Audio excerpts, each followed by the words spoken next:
Good morning. Good morning. How are ya? Pretty good. How are you doing? Good. I am loving your tree behind you. Yeah, thank you. Gives a little bit more, sets the mood a little bit, right? I love it. I love it. I'm ready. I'm ready. I got a couple tree. I do a couple trees in my house. I got one more left to decorate, and I'm officially done. So, oh, looks We like we got got a few two more now. people. I never thought I Yeah, would be somebody who has more than one tree in my house, but I do have two now, so. yeah. When kids come along, that happens. It's funny. Yeah, yeah, exactly. All right. Well, we got a decent chunk on so far, but we'll probably get a few more people popping on. So, do you want me to kind of take off with everything? Okay. Absolutely. Please. Yeah. All right. Well, good morning, everyone. So this class, Colleen and I have been teaching for a couple years now. It's a really great class just to kind of cover all of our products tied together from a listing standpoint. So, hence the name, create a listing from A to Z. So we'll go into all of the tools that you need to get that listing started, a CMA, maintaining it, all the way down to marketing it. So we're both doing this class. So when Colleen's teaching, I will be behind the scenes answering questions. And then when I'm teaching, Colleen will be behind the scenes answering questions. We're going to kind of break it up. So it's a 2-hour class. So hopefully that helps keep it interesting. So please feel free to ask questions because then gives us something to do. If it is something that we feel like the whole group should know or needs to be repeated or reshown, then we will interject the class and have the person show it again or go over it a little deeper. So don't be shy with asking questions. Colleen also added 5 handouts. So like I said, we're covering a lot of tools. Go ahead and download those handouts. They're all PDFs. You should see them in your GoToWebinar panel and download those because it'll recap a lot of the stuff that we covered today. But also, all of this is recorded. So you can go to our YouTube channel, which is youtube.com/My Real Source Media. I'll add that link in. And you can rewatch this within a couple days. If you need to rewatch it right away, we do have the recording through GoToWebinar as well, so you can reach out and ask for that if you need it. But all of our classes are all posted on our YouTube channel, so if you're not subscribed to that, please make sure you are subscribed because then you can rewatch or see other classes that we teach as well. To ask those questions, you should see a questions panel in your GoToWebinar section. There should be questions, handouts, and I think just like your audio and things like that should be displayed there. So Colleen, do you want to say anything before we take off? No, I'm excited. We're going to cover a lot of stuff today, a lot of different programs. We're going to touch on each one of them. And just remember, don't feel overwhelmed. We're going to kind of give you a high-level overview of a lot of products. And so there is an individual class for each one of these products too. So if you want to know more about Transaction Desk, more about Cloud CMA, more about any of the products, maybe even Collab Center on the sell side, there is an individual class where we walk you through A to Z on that product. So don't feel overwhelmed. We're going to touch on kind of at a high level, a lot of different products. But if you're looking for a deeper dive into any of these products, they all have specific classes. And as Taylor mentioned, we've got a lot of them already recorded, so you can dive in right away. So I think that's all. And I'm going to also post I put the link in the chat for you guys with the YouTube channel, but I'm also going to put our education corner, which is our list of classes. Right now it's up to the rest of this year, but on our portal you can see early January classes as well. But just know, like Colleen said, all these tools that we're showing, there are full-blown classes already recorded, and then there will be more going into next year that you can sign up for too. So, oh, yep, you actually do have January in the education corner. Look at you. I I know. I thought I'd throw a few January ones out there just to get us started with the new year. Yeah, in February. Okay, you're on your game. I did not realize you already had them scheduled out in the education corner. So, okay, I put a cool. few of them in there, so we'll Yeah. be adding more too, and we got some new classes coming up. So yeah, so stay tuned. We also have some Con Ed approved classes that Taylor is teaching along with our attorney Tim. So some really great stuff on copyright, a broker advantage class, setting yourself up for success. So stay tuned for that. If you're looking for Con Ed hours, legal Con Ed hours too. That's always helpful, especially starting the year off right, getting those Con Ed hours done early. So, Yeah, absolutely. All right. Well, I'm going to turn off my webcam and mic and then go ahead and ask questions, guys, while Colleen takes the first half and then I take the second half. all right. Well, I'm excited to take you on this tour. So basically, a little bit about my background is I've also been a realtor for 26 years now. It makes me feel old when I say it like that. But I'm going to take you on a tour of what you need, what products are going to actually help you when you're taking a new listing. What the secrets are, what are the shortcuts, what makes a great listing presentation that's going to wow your seller every time. And these are actual products I use. I'm going to show you some shortcuts and what can actually make your CMA stand out. Taylor and I have also been working on some marketing materials that in the first of the year we're going to be making available to you. And it's ways that you can set yourself apart from your competition. So we're going to show you some things that we're building, some ways to give yourself a true advantage. But let's start at where you would actually start if you got a call to go list a new home. First thing you need to know is a lot about that home, right? You got to put in the time. We want to make sure who is that owner, who actually is the owner of record. If you're following, there's a lot of craziness going out there, from wholesaling to people saying that they own the property and not owning the property. So where do you actually want to start? Well, first you want to start pulling up the public records information or the tax records information. So let's actually start there. I'm going to go right in. And Taylor, can you see my screen okay? The Paragon screen? Yes, looks good. Perfect, great. So I'm going to start where we would normally start. I'm going to go up to our power search. And if I got a call to list a new property, I would really want to see, has this property been listed before? So the first thing I'm going to do is go up to our power search and simply start typing in the root address. And as you can see right away, yeah, it looks like this property has actually been listed 3 times before. So if I wanted to grab a particular record, I could click on it. But in this case, I want to do some research. So I want to see all 3 of those property records. So I'm just going to click on that number 3. And that's going to open up that property. Now I'm using this particular one because it's got a couple really good examples I want to show you. But first thing I want to do is I can see the dates. I can see who had it listed, when it closed. Actually go right into this record. And I now want to pull the public records data on it. I want to see, have the taxes been paid? Who actually owns the property? What's the actual square footage? All of the details. How many bedrooms? How many bathrooms? Because this, of course, is how I'm going to be able to pull my comps. I'm never going to compare a 5,000 square foot colonial to a 1,000 square foot ranch, right? So we're never going to do that. We got to get those property specifics to actually get comparable comps, especially right now where appraisals are being a little bit more challenged and a little bit more scrutinized. So as we're here, you'll see some colorful quick action links. And even though this property is already closed, you can see the red link actually takes you into Realist. And I apologize, it kind of looks like a trash can. It's actually supposed to be a government pillar, but when Brian, our CIO, put that government pillar on the button, I think it looks a little more like a trash can. It's really not to delete the listing. It's literally to take you into that BS&A record.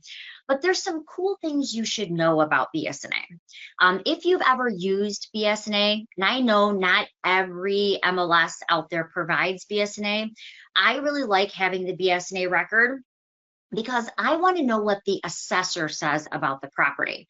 And we do things a little bit different at My Real Source. We actually use the live assessor's data. Now, please be aware before I go too far into this, if you are on this call today coming in from one of our vendored MLSs, meaning maybe you're with the Saginaw Board of Realtors, maybe you're with the Upper Peninsula Board of Realtors, or Lenawee or Midland, or doesn't matter. Not every MLS is going to have every single tool, meaning that the SNA may not be very popular in your specific area. I'm going to show you one of the benefits of being a My RealSource member in the way that if you click on this button, it does something kind of unique for My RealSource members. What I mean is, right now, it's expensive in some cases to get really good property data, meaning sometimes it can be up to $6.25 a record. And if you're like me, I used to have to go grab my credit card every single time I wanted to get accurate information about the property. Well, we wanted to find some ways that we could give back to our My RealSource members. So if you are a My RealSource member and you're searching in any of the 5 Grosse Points, if you're searching in Macomb County, Genesee County, or St. Clair County, and it asks you for that fee, now not every municipality charges. There are some that want you to have the record and they don't charge you for it.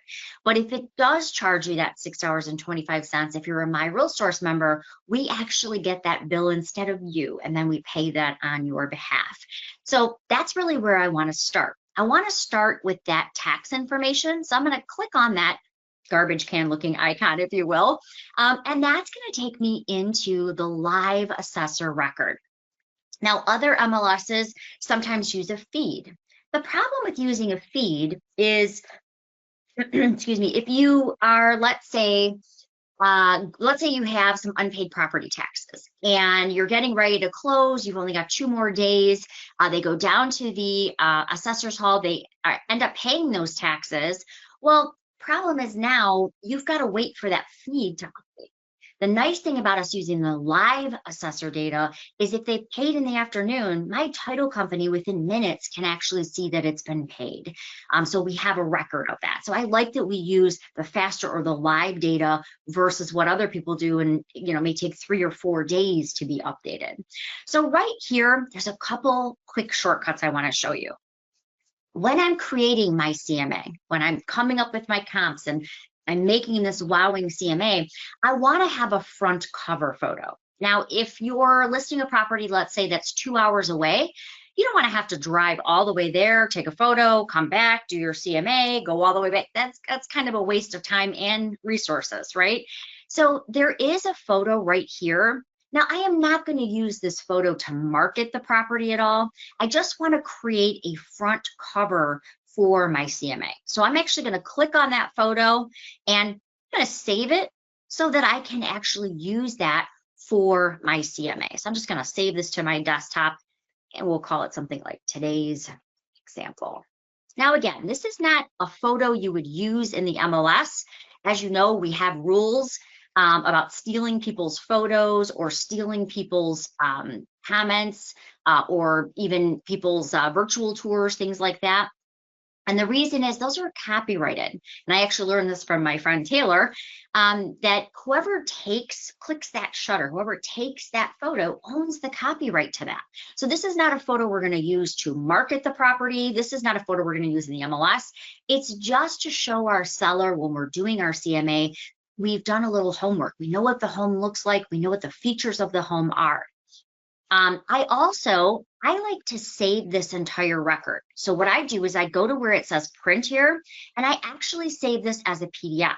And I'm going to show you how you can actually pull this in right to your CMA. So it looks like you've done all of your homework. About 2 months ago, I listed a property and I went into the building records and I noticed there were a tremendous amount of permits. A lot of times if you see building permits, in this case, it was just to replace a water heater. But a lot of times that can indicate that there may have been a fire on the, at the property. And a lot of times it will, once you click on these, it'll tell you what that permit is for. So those are also things that I like to include. So you can see this was just a plumbing permit that they needed to put the new water heater in. Sometimes it's a new furnace, but I like to include these things because this is my kind of my flag to remind myself to ask the seller, I see that you just put a new water heater in last year. I see that, oh, you got a new furnace 2 years ago. These are all things I want to add to my feature sheets. These are all questions I want to ask. In this case, there was a tremendous amount of outside permits. So I wanted to include that in my CMA. And it turns out he just put in $45,000 worth of hardscape in this beautiful walkway in the backyard. And he made it 2 levels with a fire pit. But these are questions that I had, and you can see them right in the building permit area. Another thing I also like to do is I do like to make sure that I have all of the tax information. Sometimes you'll find that, you know, you've got all the details, but you find out, oh my gosh, they owed a tremendous amount in back taxes. Recently had a condo that was that exact situation. Matter of fact, she called me and she said, I just don't know how anyone can afford to live in this city. And I kind of knew the city and I thought, I don't think the taxes are really outrageous in that city. So I came over and she explained that her mother had passed away and she had inherited the condo. But when I was looking through the tax information, there were tens of thousands of dollars of unpaid taxes. Wasn't making sense to me. So I just included the tax records right in the CMA. I just printed them, again, going right to this print button, made them a PDF and pulled them in. And sure enough, when I was sitting with her, I said, well, do you own another property in Michigan? And she said, no. She said, my mom recently passed away and, it just got transferred into my name. Well, I had never been homesteaded. So we simply called the assessor's office. I actually drove her down there. We had a quick meeting with them and they rebated almost all of the taxes back to her because it had never been homesteaded from the time her mom had been ill. So long story short, these are all great questions. When we closed her condo, she still ended up moving, but she was so thankful she became a client for life just because I took the time to find out what was really going on, just doing the research so that she didn't have to pay all of that money out of her own pocket. So once you have all of this information, and by the way, you'll see almost everything in here. A lot of municipalities are now even recording unpaid water bills. I listed a house in Warren not that long ago, and it was just a small house. It was a fixer-upper. It needed a lot of work, but there was $1,000 unpaid water bill that was attached. And as you know, water is conveyed with the property, so that has to be resolved before it can close. Somebody has to pay that bill. So in this case, the home was only worth $40,000. We've got a $1,000 water bill. That net out was a little bit backwards, and those were things we needed to address. So simply by going through here, this is where I'm going to be able to see everything from when the last mortgage was recorded. What's the square footage? Does it have a garage? I can see very clearly here it does have a garage. It's 1,361 square feet. I can see that it's built on a basement, that it's brick. All I'm doing now is I'm gathering all of the details to get the right comparables. I can see how many half baths, how many full baths, when it was actually built. So these are all things, right, when we're coming up with our comparables that we want to use. So now we've got our front cover shot. We've got our basics that we want to find comparables on, but I also like to include the real list record. And I know a lot of people will say, well, you know what, BS&A is the best and it's the assessor's record. You can't get better than that. And you're right. BS&A, I think, is really the trusted source, meaning if you ever got into a legal dispute, a judge is not going to look at anything except BS&A because it's the one trusted source. It's what the city knows about the city or municipality knows about the property. However, a lot of times there may be discrepancies. It may have gone into sheriff's sale. There are other things that I want to look at too. So I like to have both the realist record and the BS&A record so that as I'm really doing my CMA and doing my homework, I don't miss anything. So again, I got to BS&A by clicking on that little garbage can looking icon. If you want to go into realist, that's going to be the red icon that you see there. So those are just like little shortcuts of how to get into those programs. Because the last thing you want to do is go in, have to log into BS&A, wait for that to load. Then you want to have to put the address in. Now you got to wait for that to load. I mean, it's a lot of extra steps. So those are just quick shortcuts to take you directly into those programs for that specific listing. So right here in the real list record, I can see a lot of data, but sometimes you'll find discrepancies. Like the MLS might say 2 stories, but the tax information might say 1 story. I had that happen. It was actually a ranch style home that when I showed up, I could clearly see it was 2 stories, but everything the city had just had it listed as a 1-story or ranch dwelling. So turns out he owned a dormer company, and he simply put that dormer, not a full second floor, but like a half second floor, so it was kind of like a split. He did that all himself, which is great, except my first question was, did you pull a permit with the city? And he answered no. So that would be our second question. Okay, we probably need to start there. But these are all great things that you can address right in your listing appointment. So as I'm scrolling down, this will also show you if it was quick claimed, if it's gone into any type of sheriff sale. It'll show you if they recently refied. We are seeing a lot of people, going into a little bit more credit card debt lately. We are seeing people do things like refi to pull some of that money out of homes. So if they just bought it, let's say at the height of the market, let's say 3 years ago, and you've noticed that they now have refied it, well, might be talking about a situation where they might be upside down right now if they're turning around and selling it. So these are all those things I like to have in my CMA so I can address it, because those are those tough conversations, right, to start. And when you have the facts right in front of you, it makes it a whole lot easier to address them. I don't know if anybody on this call knows who Floyd Wickman was. I'm a giant Floyd Wickman fan. He was a big real estate, very funny coach, kind of like Dave Ramsey is today, but he was a big real estate coach in the 80s. And he always used to say, don't ever start a conversation or tell them an opinion when you're meeting a seller. Show them everything on paper. Where did you get your facts? How did you come up with that number? Where did you find out that they may have gone into sheriff sale? So having all of these things right in your CMA, I think, is really important, right? So just like with the BS&A record, I would want to print this. Sorry, I need to close that out. I would want to print that record so that I have all of the details in one spot. And I want to pull all of those right into my CMA. Sorry, I went to move my GoToWebinar button and close the box instead. Okay, so now we've done our research. We've got our CMA details, because now we want to put those comps together. So now, one more thing I should mention, if the property has never been listed. So I always like to see, has it been listed? How long ago was it listed? And as I mentioned, when I started, I actually just went to the quick search here and I pulled up all of those property records, because another thing I like to have in there, if it has been listed, I want to have when they purchased it. And the reason I want that is I want to show them, okay, I see you bought this home 3 years ago. I see that you bought it cash. There were no concessions. I see, so I can see all of that on the actual sales MLS ticket. So I like to include that right into my CMA. But if the property has never been listed before, I still need to do the tax information. So don't worry, even if it hasn't been listed and it's not in the MLS, you can still go under tax, where you see my little Grinch up here.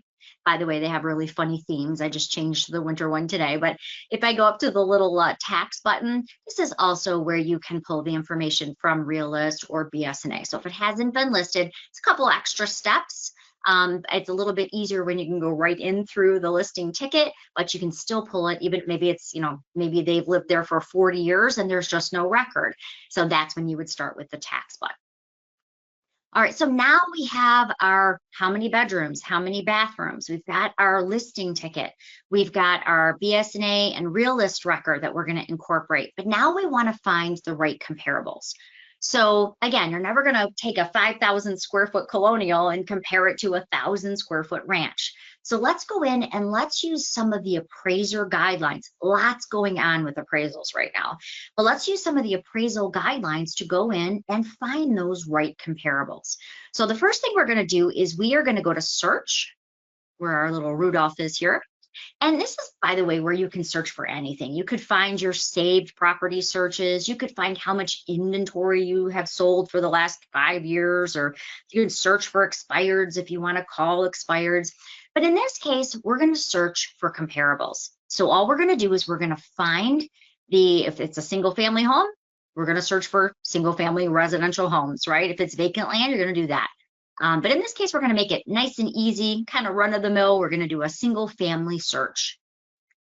So first thing we need to do is we need to put in our comparable information. And by the way, if you're new to Paragon, really easy to find out what a particular field is calling for. All you have to do is click on the magnifying glass over to the right.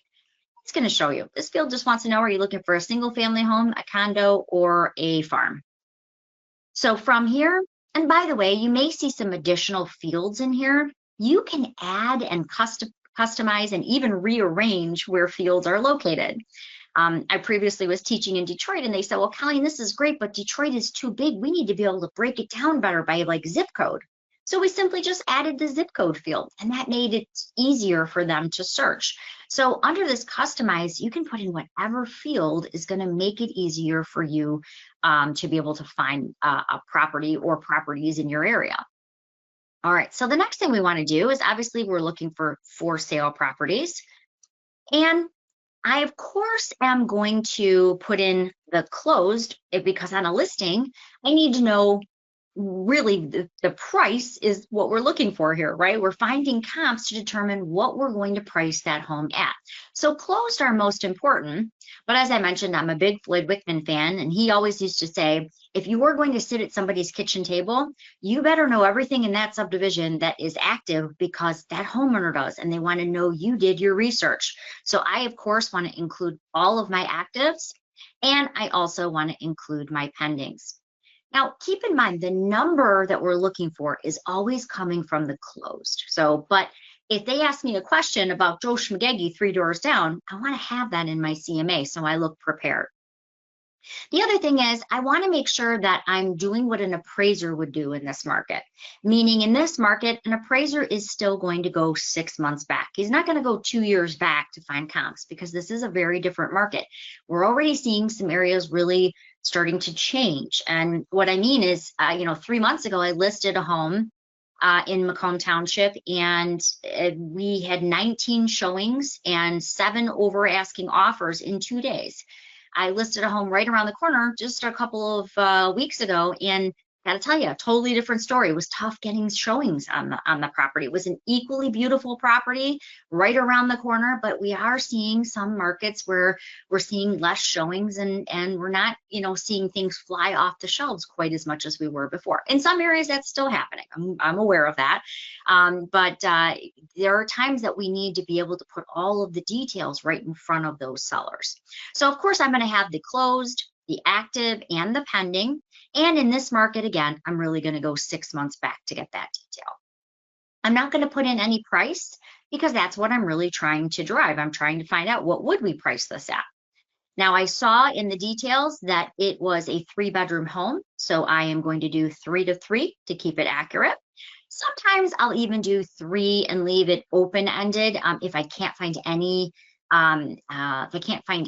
good comparables. And sometimes if you're doing waterfront, sometimes you have to be a little bit more flexible if you're in a really rural area or waterfront. I'm going to kind of give you the basics today, but keep in mind, I'm out in Richmond, there are some blocks out here where there's only 2 or 3 houses on the block and it's, a 4-mile block. So in those types of scenarios, sometimes you have to open up your numbers, and I'm going to show you some great ways to do that too. So in this case, we know it had a 1.5 bath, so I'm probably going to do a 1 to 2 in the bathrooms total. By the way, there is a bathrooms half and bathrooms full field. So if you would like to be really, really accurate, you could always use that field. I'm going to scroll down a little bit further here. Now I know this home had a basement, so I want to find comparables with the basement. I know it also had a garage. I don't really like to use features in my comparables. And the reason is if you put fireplace and the agent who had it listed just put in the required, never bothered to fill it out, you might actually be losing some really good comparables by putting in too many feature codes. So I generally don't like to use features. Sometimes I'll use septic if I want to compare, finding properties that are really, really, like if I get too many comps and you need to dwindle it down, I might put in a couple of specifics, but really I find it's better to not put in features because I really want to get as many accurate comps as I possibly can. Now, obviously things like school district, that would be important to put in. Square footage. So what does an appraiser do for square footage? I know there's a lot of talk about all this right now, but there is generally a 20% square footage rule, not for commercial. Commercial is a little bit different animal, but if you are doing a single family dwelling, most appraisers, I think I've asked about 19 different appraisers over the years, and they all say the banks want us to use the 20% square footage rule. So in that case, how do you figure out what that would be? So let me grab my calculator, we'll make that nice and easy. So this home we saw in the tax records was 1361, right? So we're just going to take that 1361 and we're going to find out what is 20% of it. Comes out to about 270. So we're really going to add that 1361 to the 270, and that's going to give us our top square footage range. So we'd say about 1,600 square feet. And if you already know this, I apologize. I'm just kind of throwing this in here for some of the new people that are on the call today too. You're going to take that same calculator and you're just going to take that 272 off of that 1,361. And that's going to give us, I'm just going to round it out in my head, about 1,050. So that's going to give us our square footage range, right? So we now have our 20% square footage range. We want to stay within that because that's really what banks are going to use. Now, the next thing you're probably thinking, well, Colleen, that's great. You got 16,000 comps. You're going to be there till the next week, just presenting your CMA. And you're absolutely right. But we didn't put in the most important thing, right? Which is location, location, location, right? So now we want to hone in on that exact listing. So we're going to go into our map. And I'm going to show you some key secrets here, things that I didn't even know were in here for a long time. So the first thing I want to do is I want to go up to this field and I want to type in my subject property. So I'm going to type in 41539. Now, you saw that this was Wessel Drive, but you want to leave off the drives, the ways, the courts, the avenues. The reason is it uses Google Maps and less is best. So just put in that route, street address, comma, followed by the city. So this happens to be Sterling Heights. I like this one because it has some good examples here. So I'm going to go ahead and I'm going to click that magnifying glass, and that's going to find that subject property for me. But now what I want to do is I want to stay within 1 mile of that subject property in this area. So I'm going to go ahead, and most appraisers are going to try to stay within that 1 mile unless it's a really unique property or maybe it's waterfront. In this case, in this home, they would definitely use that 1 mile radius. So I'm just going to kind of zoom out so you can see what we've done here. So what we've done is we've just created that 1 mile radius where we're finding our comps. If you're kind of wondering what these numbers are, as you notice, when we zoom in, it will break them apart. But sometimes those flags get really close to one another, and it's kind of hard to click right on the flag or not get the one behind it. So if you see these little clusters, they're just basically flags that are pretty close. If you click on that clustered number, it'll actually show you those properties right over here to the left. So I can see I'm starting to get some comparables. But what happens, I mean, this is like the perfect example I'm using, right? And in real estate, there are no really perfect examples, let's face it. But let's say you did your 1 mile radius and you got nothing came up, got no comps. You're thinking, oh, geez. Yeah, you could go up to the search radius and put 1.5 or, you could, but I don't like to do that. And here's why. All of a sudden, you got now way too many comps. You didn't really want to do that. Let me show you a more effective way of broadening your search just a little bit, because sometimes just a street or two over, there's that perfect comp.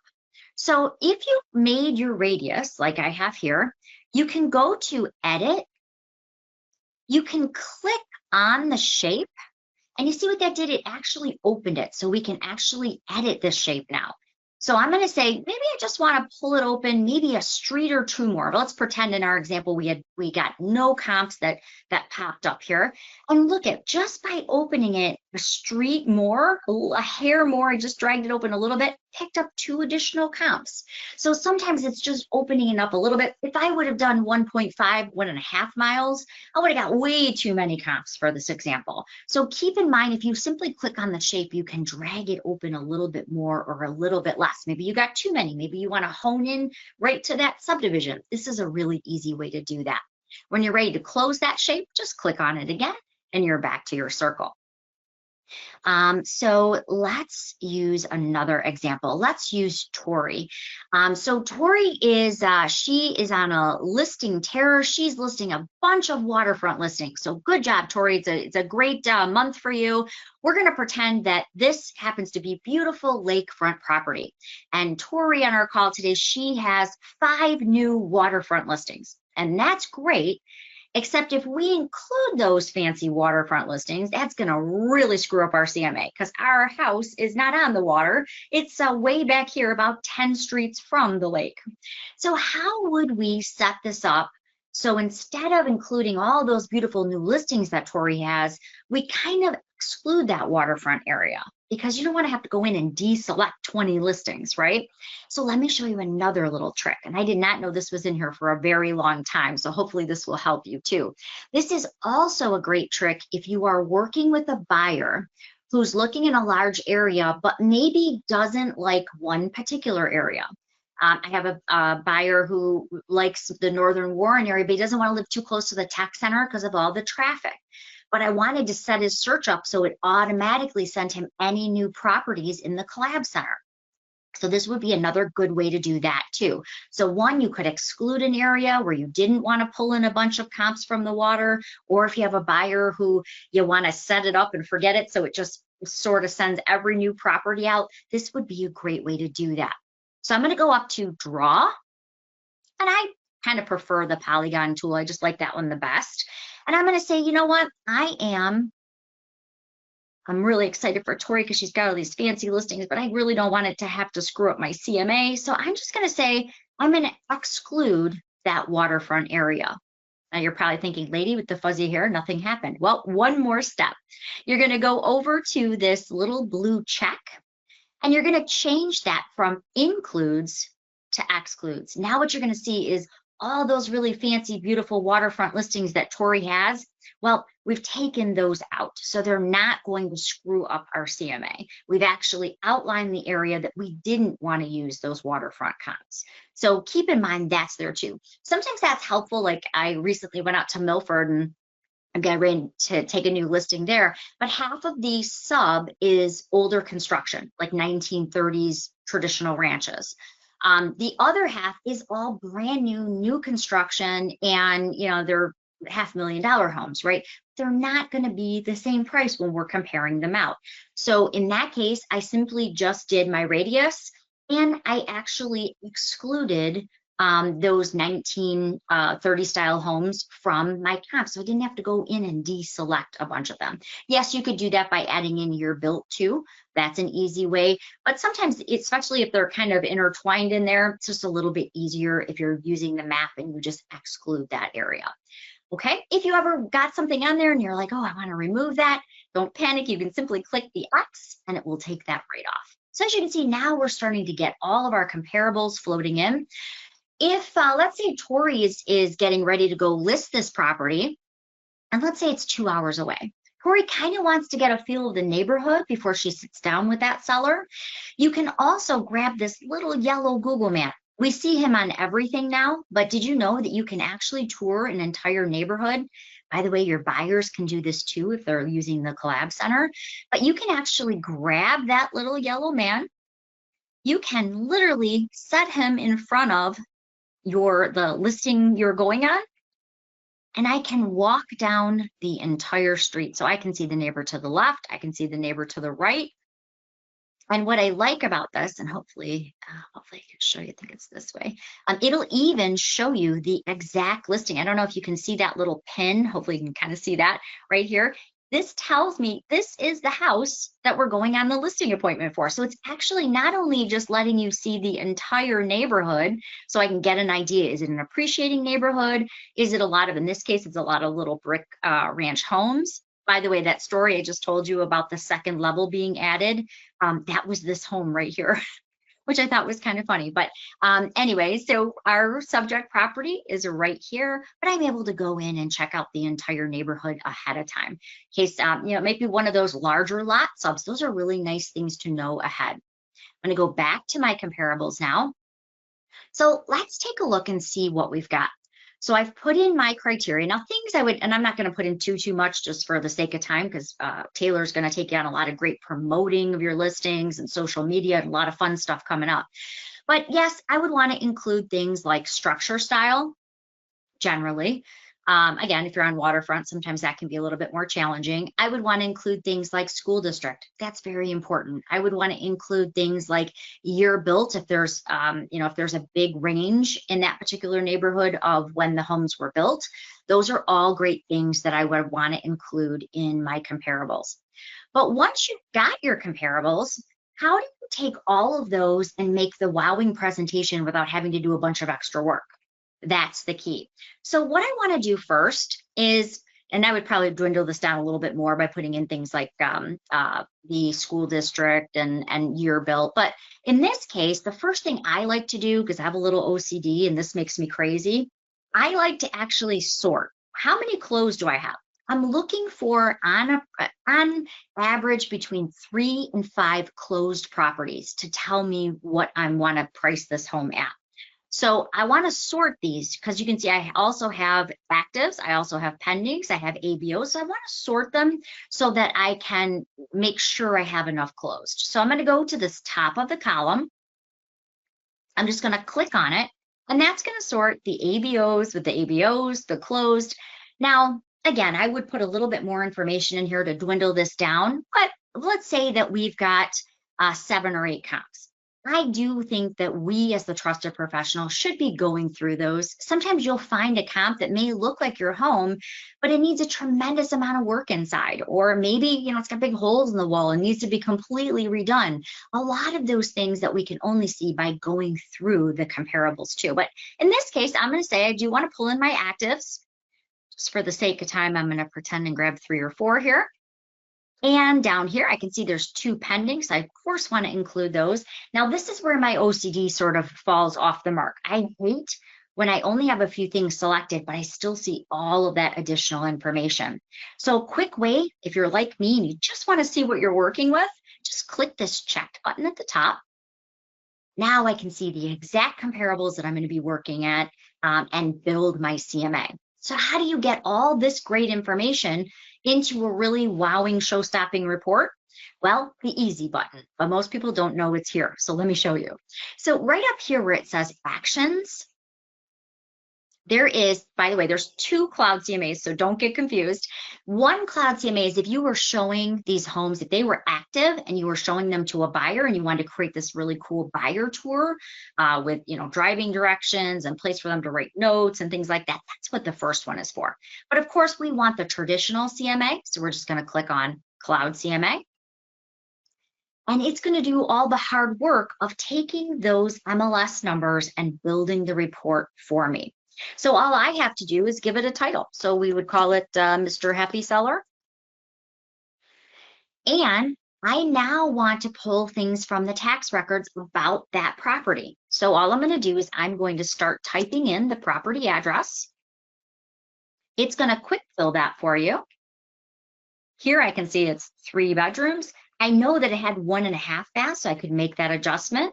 I could put in the 1361 square feet, but this is where you want to add that cover I was telling you about. So once you've got that page, and I think I called it today's example, I called it. So I've got that cover that I want to use to show them, I've done the homework. You can even kind of crop it. Probably want to crop that car out. And I can go ahead and now add that as my cover sheet to my page. And I'm not going to take you all through this, but Cloud CMA, there's a whole class on this. It actually is 4 simple steps. It's basically pulling in those comparables for you, and it makes this really wowing presentation, which I think, and I've actually got one open that I recently did just so I could show it to you. Takes about 30 seconds to pull that data in. But this is kind of what the finished product was. I just used one of my recent listings to kind of show you. Let's do this. I like to bring in, so basically I pulled in that cover photo from, they had lived there quite some time, so it was an older photo. You can have your company page all set up. I have a template, so on average, my CMAs take between 3 and 5 minutes because all of this is already here. It's already established in my template. I also like to pull in the market stats. We have a great market stats class, but I like to show that seller what's going on in their market. So I'll show you how to create this. It literally took me 2 clicks to create this entire graph. I like to show them not only what's going on in their city, but in their county. So when I sat down to list this home with them, in Washington Township, they were down about 6% in inventory. So not bad. However, look at the average sales price. Our average sales price, and we've seen a little bit of a drop off at that time. Our median sales price went from, so a little bit of a drop off, even though we still had that negative inventory. It also breaks down condos as well. So I like to include, as I mentioned, the county and the city report to show them exactly what's going on in their marketplace. That's really important right now because so many of our sellers have heard for years and years and years, they're getting record, we're going to get record prices for our home and things are flying off the, now we're kind of entering into an area where some areas are not seeing that. So how do we, again, not just tell them, well, the market's changing, how do we show them on paper? So using things like these fast stats that are really easy to use are great examples to put in front of your seller. Here's that realist report that I showed you in the beginning. Again, I want to have the BS&A record. This is also the one, these were that I have the taxes in here. These have all been paid. This is the one I told you about the permits. I also had that in here because I wanted to ask the question. This is a page that I actually created for myself. And when Taylor saw it, she said, we should make that available so people could use something like that. And so we actually have started coming up with these marketing pieces like you're seeing right here. The first question every seller always asks is what? Oh my gosh, well, are you going to put my home on Zillow? How are you going to market my home? Is it going to be on Realtor.com? So this was something that I used for many, many years that just said, hey, my broker syndicates to 400 different real estate sites. Here's some of the top ones that you may be familiar with. And I include this in my CMA. Because I know they're going to ask that question. So I want to handle that objection ahead. Then how you're presenting your comparables. So this is all done in Cloud. And Cloud, by the way, if you haven't seen it yet, has a brand new interactive one of these. It is super cool. You can actually click on the map and pull properties in on the fly. You can, if they ask you, well, why didn't you include Joe Schmagegi over here? Well, it's probably because he had 3,000 more square feet, right? But they don't know that.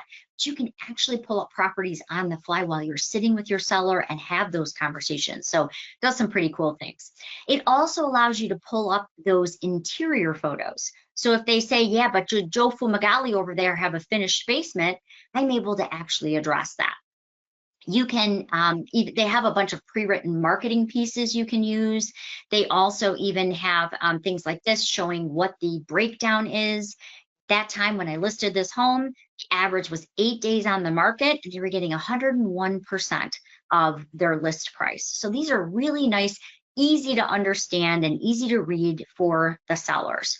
It also showed the average square footage, closed square footage was 183. So you take that 183 times their square footage, and that was going to, that's what we listed for it, and that's what we sold it for. So it really does work when you give them all of the information right in front of them. As I mentioned, there's also some great marketing pieces that you can choose to use, or you can take them out if you don't like them.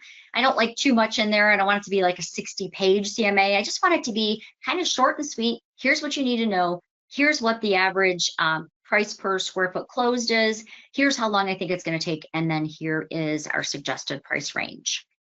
And by the way, in Cloud, you can even do a price range. You're not locked into one specific price too. Okay, so now we got our CMA. We've got our wowing CMA. We've built it in Paragon. We've brought in the tax information. Let me show you one more quick thing in the way of those market stats. Where we find market stats is under resources, and this is under the social media and lead gen. So I'm going to click on market stats. Market stats does so much. This is just the tip of the iceberg that it does. You can create great stories to share to social media with live interactive graphs and showing people what's going on in their marketplace. It's really cool. But the one I just showed you, that little graph that shows what's going on in the market, that's right here. And it's done with 2 clicks. So you go into market stats. You're going to click on fast stats here at the top. All you're going to do is click the county that the city, so I'm going to click the county my listing property is going to be in, and then I'm going to click the city. So we'll use Macomb Township in this case. That's it. That's all you have to do. Now watch this. Creates your graph. Oops. Go ahead. It's going to create my graph of what's going on in Macomb Township. Shrink to the bottom there. And I can see right now, this is an interesting story. Now, remember, it's always a rolling month behind because it's gathering all the stats. It also always comes out on the 15th of the month. So what you're seeing right here would be the October stats for Macomb Township. We can see Macomb Township right now is up almost 24% in inventory from last year. So last year on the market, there were 174 homes. This year, 215. So interesting. Let's take a look at our sales price. What's going on still with our sales price? Well, even though we're seeing more inventory, we're still seeing those prices go up. Now, not dramatically like we were. In some cases, we were showing these graphs and you'd see it go up like 80,000 in 1 year. It was a little staggering. But here we're still seeing the price increase. Median sales price, though, went down slightly. Condos are broken down here. So if you're listing a condo, you just go to that bottom part. But again, I print this as a PDF, I save it, and I pull that into my CMA. So I'm giving the seller all of the facts of why we picked this particular price. Okay, so now we need them to sign. We've created this wowing presentation. We've given them all the facts and details. The next part of it is we now need them to sign on the dotted line. So we have our listing. So for that, we're going to go into Transaction Desk. Now, I am aware that some people on this call use ZipForm. You can find the ZipForm link under resources as well. I'm a huge Transaction Desk fan. So right now I'm going to, by the way, little secret, Transaction Desk and ZipForm are both going to be a new product here very shortly called Transact. So FYI, it's all going to start looking a lot more familiar on both sides. But right now, I want to go into Transaction Desk and I want to prepare my listing paperwork. So there is a whole class on this. So I'm not going to get too deep into this because listing paperwork can trigger a lot of questions. I'm aware of that. So what I do want to show you is how to start your listing paperwork and fill out 90% of it from the tax information, because the last thing you want to do is go through 10 forms and have to fill them out manually. That's a pain. So let me show you an easier way. So in Transaction Desk, soon to be Transact, you can go right to the plus that you see here, and we want to add a new listing. But this is where it tells you, by the way, if you want to try the new I wouldn't try it just yet. I have found a couple little things that we're working on with them. You can beta test it, but I don't know if it's quite there yet, to be totally honest. So I'm going to do it in the Transaction Desk program. And what I want to do is I obviously want to give it property address.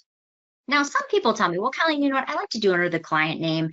That's fine, but if the client buys more than one home from you, then you got to open up 3 different files. So just kind of, I would still put in the address dash the client name if that's easier for you.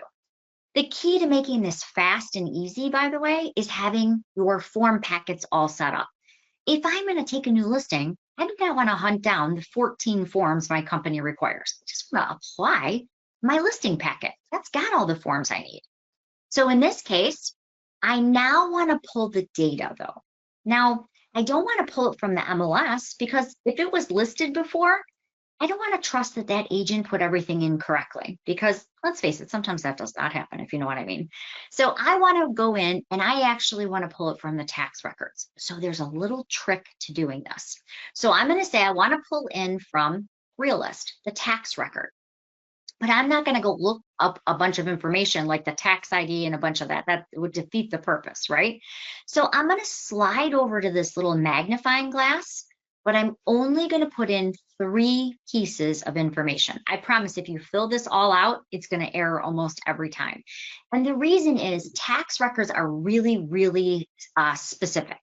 So if I type out drive and it's DR period, it may not find that record. So here's your next tip. You simply want to put in things like the county and the route street address. So this is in Macomb County. And I just want to put in the street number and the street route street name. Leave off the drives, the ways, the places, leave all of that off. Just our Wessel. It's Wessel Drive, but we're just going to put in Wessel. Let's search and pull that up. Okay, so right here, we found it. We're going to use this to start filling out all of our forms. Select it. It automatically knows, because we applied the listing package, that we're the listing agent. So I don't even have to fill that out. Hit create and it'll start auto-filling all that data. Now it does some cool things, and it's going to do some even more cool things coming up here in the next few months. The first thing you can see is it's auto-populating everything from the address, the city, the county, the lengthy legal description, the township, the tax number, the year it was built. All of that is coming over. The next thing it does, jump over to step 3 here, it's actually even pulling in the seller's name. So who owns that property? Now, why this is important is because it knows that that person is the seller. If you decide to use Authentisign to send your documents to be signed, it will actually label all the places that your seller needs to sign for you without you having to move all those silly tags onto the documents. So it's actually what we call smart tagging. And it says, oh, this is a seller, this is a listing form, the seller signs here. So it does a lot of that for you. It's getting smarter and smarter. The next thing I want to do is I want to go into my forms, and you can see all of the forms that my company requires are right here. If there's a particular form I need to add, let's say that this home also has a pool and I want to do a pool addendum, I can simply click the plus, type in the word pool right over here. It found that my company has a pool and hot tub addendum that we require for any homes that have a pool. And I'm going to go ahead and select it, hit add, and now that's added in too. All right, so one of the things that I really love about Transaction Desk is, did you know that you can send your sellers their seller's disclosure ahead of time? I hate when I hand them that really important form and I go measure the rooms, you know, use my Kubicasa, and I'm walking around and I come back and they've got like 9 scratch offs on the form, and they didn't realize there's the NA column, right? Not applicable. They put no on everything. Now they're trying to change that. It looks all messy. They're only halfway through and I wanted to be home an hour ago. Here is a better way. Did you know that if you send it through Authentisign, that it will open up the form and allow them to not only fill it out now, but they can fill it out and sign it in 1 step. They recently just made a new enhancement. Used to be you'd have to do it in 2 steps. It's kind of a pain in the neck, to be honest. Now you can send it in Authentisign. You put the seller's names and email addresses, and it will send it. They can fill it out right from their email. Once they hit save, it comes right back to you, and it can include their signature now, as I mentioned, instead of you having to resend it. So the other thing I want to show you, so you can send your seller's disclosures very easily for them to fill out ahead of your appointment. I like that too, because sometimes there's questions I may have. Like if they put something about water in the basement, those are questions I want to remember to ask when I'm at my listing appointment. The other thing that is unique about Transaction Desk, and you can do this in ZipForm too, is the data sheet. The data sheet, the My Real Source data sheet, allows you to fill the data sheet out quickly and pull a lot of information from the tax data. But let me just show it to you real quick. it not only allows you to fill it out in, I think, easier way than actually going into Paragon and opening up all of those boxes. I don't really love that. I'm going to be honest. This is a way easier way for me to do it. I like that I can simply go through and see everything that's required. And I like the way that the room dimensions are open. I hate trying to go tabbing through all of that and putting in the room dimensions in Paragon. I can literally copy and paste them from Kubacasa right in here, which I love, from their property report. And I can see everything that's required and features. You don't have to open each one of those feature categories. They're all open. You just literally go down and select what is imperative for your listing. But why I like this form so much is once you fill out everything that's required, and I'm not going to do that because I don't want to take up all of our class, and I'm going to turn it over to Taylor in about 2 minutes. Once you have the required fields filled out, you can click this upload listing button. And did you know it will send everything to the MLS for you? This is like the coolest feature, and most people don't even know it's here. So I'm going to click upload listing. And basically what that does in the MLS is it creates a partial listing for you. Now, I am aware that some agents are not allowed to put in their own listings. There are some offices that require the admins to either approve them or to put them in. This works in that case too. So for me, if I had clicked that button, and I put my own listings in because I'm kind of a type A person, but I can now go to the listings section here. I can go under partials.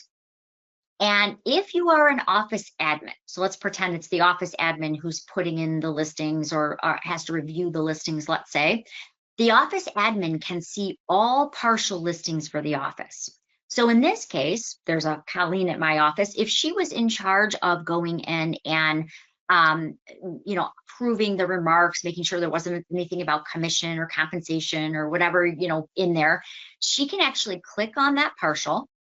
She can go in, she can review everything. If she likes it, she can go ahead and hit the save listing, and that listing becomes live. So it creates the partial, and it does that for 2 reasons. One, it wants to give you a chance to review it, or your admin to review it, but it also gives you the ability to go in and add your photos first. That's really important, and a lot of people don't understand why. And I did this, and I got the angry seller call, so I'll spare you so you don't have to go through that as well. If you are saving the listing with no photos, and then you are going back and putting in your photos after, that's a big problem, because what happens is it's kind of like a bus. Think of it this way. If you're putting the photos in when the bus comes, your photos might get there quicker. Text changes and things going out onto IDX, those are usually sent within 15 minutes. So it's updated on Zillow, it's updated in Realtor.com, and updated in all those places. But photos are high resolution. So Zillow and Realtor.com and all these other sites, they don't pull photos every 15 minutes. Some of them only pull every 2 days. So could you imagine, because this happened to me, your seller going onto Zillow and you have no photos and it's day 2, and they call you really mad because they're like, you took those great photos, or you had next door come in and take those great photos. Why aren't they showing on my listing? So you do want to save it as a partial, add your photos first, and then make it live. And that way you have no lag time where you don't have those photos on those sites. Because again, it could take up to 2 full days for those photos to join up with that listing. This is also where you want to go in. We have a new thing that was just added where you can add your Kubacasa floor plans.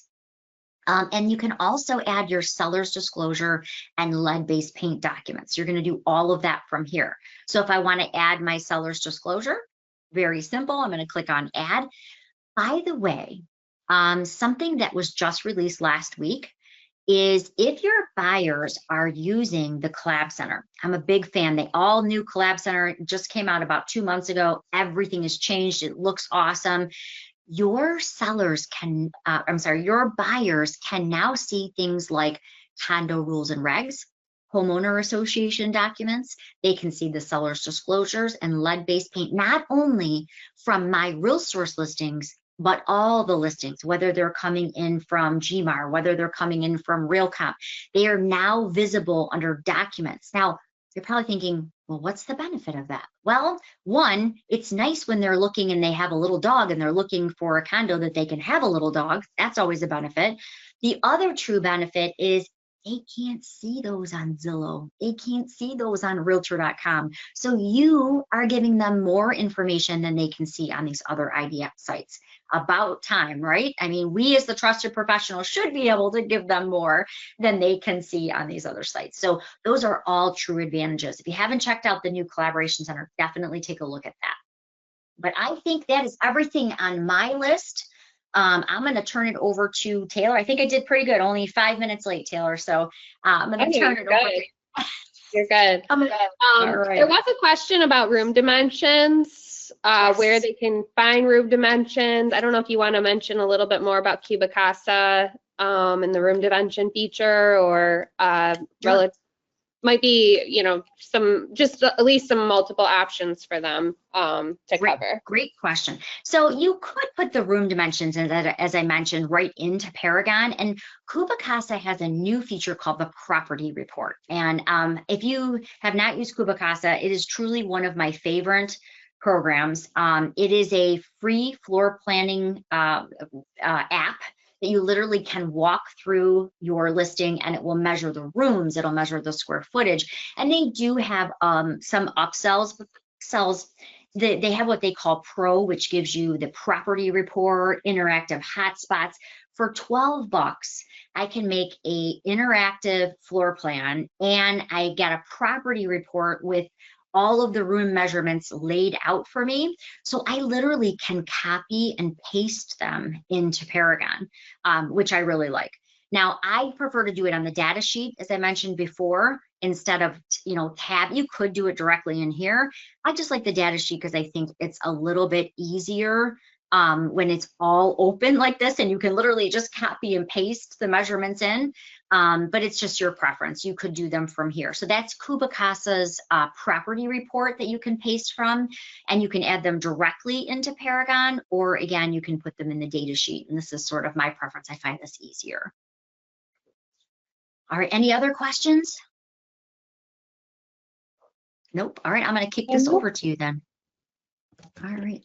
I'm going to send the presenter link to you right now. All right, let me open up my.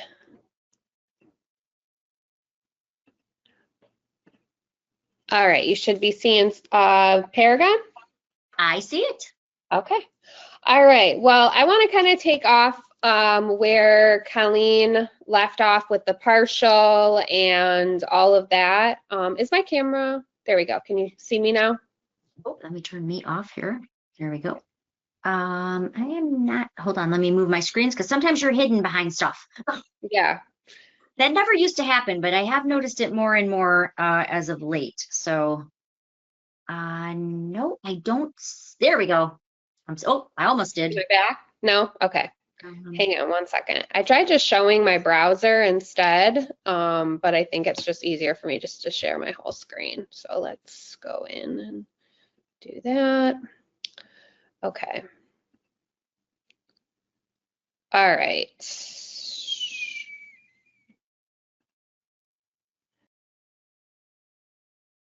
All right, now are you seeing me?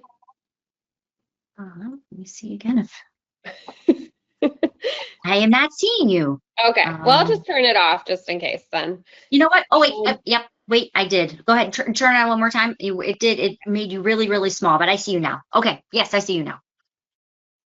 Is it going back in between?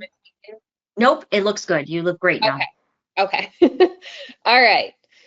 Restarting. So back, just to piggyback off what Colleen was talking about was the partial feature and the draft. So everything that she did up to this point from, we'll call this, A to P maybe or something. So you got your, all the information that you needed from the public records on the property. You have the CMA, you pull the comps, you do all of that. Then you get your data sheet set and you push that over to Paragon. And from there, it creates that draft. Or you can start a listing right from Paragon with the information that you got and then save it as a draft. So you can go in, you can actually find your draft, or partials is really what it's called, under the listings icon in partials. Now, there's a couple benefits like Colleen mentioned with the partial feature. including the data. So she went into how the data is seen as a new listing one time. So that will be all of your matches, that will be live in the MLS, that will be all of our regional data shares, as well as within about 15 minutes for all of our other data shares, which is 97% of the state. So if you want to get exposure to the entire MLS, everybody who matches your listing criteria that's set up like through the Collab Center, Save Searches, anything like that, our regional data shares that are listed up here in the dark blue, and then within 15 minutes, all of our other data shares throughout the state. You want to have everything perfect on your listing before you hit it to save live. So that's the big piece to the partial feature, is making sure that you perfect your listing with photos, with links, with all of that stuff that she talked about up to this point before it goes live. And another benefit to the partial feature is the assume identity. So a lot of times, every agent, there's a few different ways that agents will manage their listings. So you can manage your listing yourself. You don't have anybody as an assistant. The broker will always have access to your account if they need it, but there's also office admins that help with things.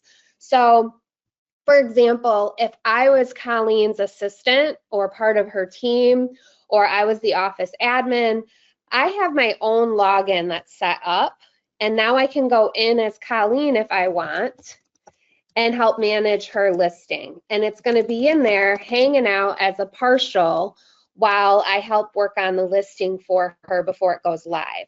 So if I had access to everybody in the whole firm or the whole office, I would see that. If I was just it was just her and I as a team, she would be the option that I could toggle between. But now I can go in as Colleen. You can see I'm acting as Colleen here, and I can go to her partials right here. Her homepage is different than mine, so at least you know I'm in as her. We both have the Christmas background now, but so that's another benefit to the partial feature, because then you're not password sharing, you're not kicking each other out. It keeps track of any changes based on the login. So things like that, those are the two real benefits to the partial function and why we have that. So I'm going to go back in as myself and maintain a partial listing so that it gets all ready to go live in the MLS system. So under the listings icon, like I said, I'm going to open up that partial. And when I open it up,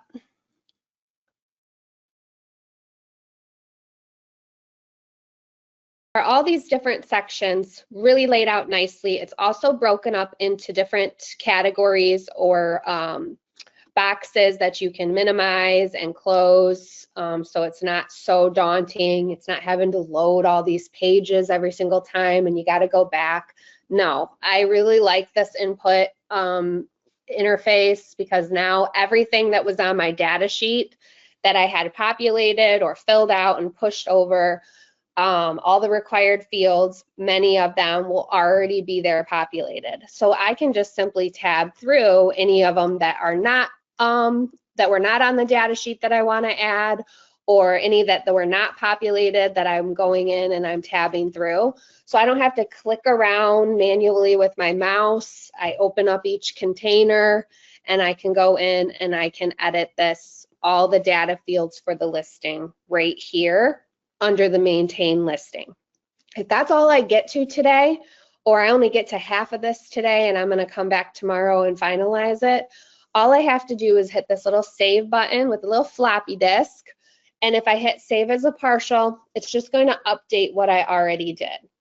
If I hit save listing and I have everything that was required, the bare minimum, I don't have any promotional links, I only have the one primary photo, and I barely wrote anything or added any kind of documents or anything like that that I want to go in, it's going to be live. And like Colleen said, once it's live, it's pushed as a new alert for a new listing that one time. So you go in and you tweak anything, now you are seeing it as a media file update or a listing update, and that can range, depending on what you change, that can be up to 2 days before it is sent out to all the other places that we talked about. So one thing that I like to show is this virtual and video tours option. This is a really nice feature that's unique to My Real Source, is this branded and unbranded, where we have multiple ways that you can promote your property. So if you want to create your own promotional video just from your phone with a tour, I'm going to show you guys an example of that. One where you brand yourself in it, one where you are not branded in it, but it's the same video.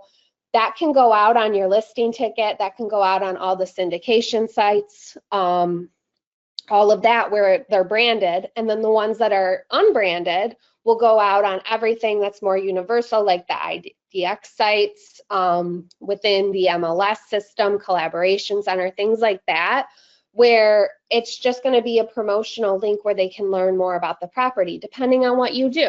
If you do a video, if you do a tour, if you do a professional video, like aerial video, you have, what's another thing? Oh, the hot spots, interactive floor plans, things like that. When you work with a professional media creator of some sort, or you create your own ones, you can actually ask for a branded and an unbranded. So what's nice is that there's 2 options, and then there's actually 4 whole places to put links. So here's a couple examples of what I mean by doing your own. Colleen has done this in the past, where she wanted to do a tour, promote that. This is her unbranded tour. She just did this right from her iPhone, and she used the free app that is called Clips. And when she did the video, she did a couple, like 2 different videos, and then uploaded them into the Clips app and exported it and put it on her YouTube channel. So everything was right there, done right on her phone. She did her intro, and then she did her tour walkthrough narrating. What's really nice now with this, the relatively recent updates, probably the last couple years on the iPhone, is you can pause. So that used to not be a thing a few years back, but you could be recording, and let's say you need to take a breath or a breather for a second, or you mess up, you can hit pause and then resume. So it's still at least on one video, and you're not trying to bring a bunch of videos into this Clips feature or a Clips app, and splicing it all together and having to create more work for yourself. So that's an option, but here's what she did. So she had her intro, and then she had her tour. A tour of my new listing at 50839 Marshall Lane in beautiful downtown New Baltimore, just steps from Lake St. Clair. Let's go in and take a look. Stepping inside here, we have an entrance to the 1.5 car garage. We walk right into the living room. Does have a gas fireplace. And then just off to the left, we have a full first floor bathroom.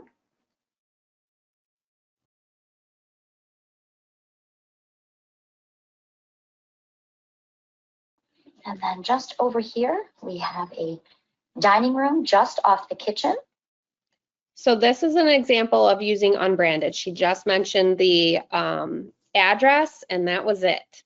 Now she can go in and hit share and copy that URL and bring that over into her virtual tour option, and then you'll see a branded virtual tour. So now I'm going to go into her branded one, and you'll just see that little different intro that she added in Clips. Hello everyone, Colleen DeLang with Keller Williams Lakeside. Want to take you on a property tour of a new listing at 50839 Marshall Lane in beautiful downtown New Baltimore. Actually, we're just steps away from beautiful Lake St. Clair as well. So let me take you on a tour. Stepping inside here, we have an entrance to the 1.5 car garage. We walk right into the living. So same exact tour, just swapped out the intro. And she did this all for free just with her phone. And now she has 2 free videos that she could create to market her listing. But if you want to also work with a third-party media creator of some sort, like Cubicasa, there is an option for tours and videos and things like that. But one of my favorites and Colleen's favorites that I think is just so cool is when you do your scan and you get that floor plan, you can actually do a hotspots tour. And what this is it's that interactive floor plan. So you can have the link put into your branded tour or unbranded tour option here. And it takes the photos, the floor plan, and it puts that perspective together. So this is a really fun, interactive way to promote the listing right within Paragon. You can take that link, you can put it out on social media to get some kind of, activity and views. But what a cool thing. Plus you can just slide through. But that's the one thing that I like to cover, at least in my photography class as well, is there is a strategy to the photos that you take, the order that you take them, incorporating the floor plan with that. Then you have a cool walkthrough tour like what Colleen did. And then you have some interactive feature like this. I mean, that is going to really bring it all together for a buyer to see this home, schedule that showing, get really excited about that property, and marketing that listing the way it needs to be marketed, especially as the market is changing. You need to be, really diving into all the resources and tools that are out there to bring value and get eyeballs on this listing. So with that, you have this little container with virtual tours, and I'll show you where it all goes out so you can see it too kind of visually, but really nice. It's just a little link that will either say tour, open house, if you scheduled an open house, video, things like that you can just click on, and then it'll open that up for anybody who gets access to this listing, whether that's through advertising sites, collaboration center, your single property website on all of these, as well as within the MLS. So at that address, they pull up that property ticket, they can see that there's going to be a link to all of these videos that we talked about. Now, this is where you can go in and you can add and edit any photos that you created. So one thing that before I dive into all this, I do go into a few things I like to mention about some of these photos. But I do have a photography background. I went to school for photography and marketing. And so I offer a photography program here at the MLS that you can sign up for. It's a 3-part program. So some of the things that I talk about in this class is just like a little snippet of what's fully covered in the photography program. But you can sign up for that. I have it in early 2026, so end of January into February. There will be 3 classes that you can attend. There's an intro, part 1, a part 2, and then a photo field trip. So you'll learn kind of all the aspects of photography, but it's really geared down into real estate versus if you were to go take just a general photography intro class somewhere. I really break it down for you guys and apply it to real estate photography, things like that. So keep your eyes out for that because I do have some marketing going out about that soon. Sign up for that. If you're not, I know we mentioned earlier, this class covers multiple things all tied together. So each thing that we cover today has its own individual class. So just keep that in mind regarding photography as well. So when you go down, we started in maintain listing. Now we're down into add and edit pictures. Right here is where you can upload multiple photos at a time. We allow for 99 photos. So a little excessive. Hardly ever see anybody use 99 photos. But, depending on the size of the listing, depending on how creative you are with your shots, I will say quality is more important than quantity, but you don't want to have too little photos either. So it's this nice little balancing act to try to figure out, right? So depending on the size of the listing, you're going to, of course, have more photos. But you also want to keep in mind that you need to have multiple perspectives of the room. You might throw in some close creative shots within that, depending on something that may be in the room. You're going to want a primary photo. You're going to want the backyard photo. And if you want to add any kind of community photos or highlight any extra bells and whistles and features around the property, like a nice little park or pool, walkable, lakefront, any second dwellings, things like that, that's of course going to add to the quantity of the photos. But you do have to be strategic and get to the meat and potatoes. Don't, overdo just the same space, multiple photos. So there's this balance of how many to do. I would say anywhere from 30 to 50, 60 is usually kind of the average. But I would say most people do about 40 photos. It's going to give you kind of a complete view of a standard home, average size home. So at least from my experience, when I like to look at quality over quantity, but when somebody does get a match, I will say the first things that people look at are going to be the primary photo has to get their attention right off the bat. So that primary photo, you want to have high contrast. I'll give you an example of a high contrast. And then you want to have the entrance, multiple angles, main rooms, really get down to it, but still give them quantity because they're going to be attracted to the contrast in a primary photo, but then they're also going to see 49, photos versus somebody else who maybe put 15. So you have to kind of look at that from that perspective as well. Now, just to kind of give you an example of what I mean by high contrast, lighting is going to play a big role in how you get that primary photo with high contrast. So you want to get some detail in the sky. I got really, really, really lucky with the blue sky on this morning that I took this photo. But we go into all the editing techniques and stuff like that in the photography program. But this is a great primary photo for an example because you have the whole house, you have some sky, you have some balance to the yard and all of that going through the photo. That's going to be the first thing. Then the quantity, and then obviously the experience going through it. I just covered all the different links. This is how it will display right here in the MLS. It will label it branded, unbranded, virtual tours, video tours, things like that. Now, when I upload those up to 99 photos, if I wanted to, it uploads high resolution photos. So we do have a minimum resolution, but that maximum resolution that it will adjust to. So even if you go over that maximum resolution, the system automatically will size it down to a really nice resolution that's going to be sharp, detailed. It's not going to give any harsh borders around photos or anything like that.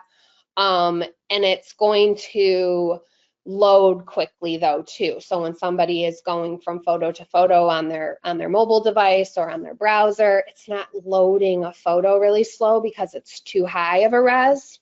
So this 3000 by 72 by 2300 is a really good resolution for the web, where it's going to be at least compressed if you shot with a professional camera, but it's not going to be too small where you kind of lose all of that luster and detail and everything.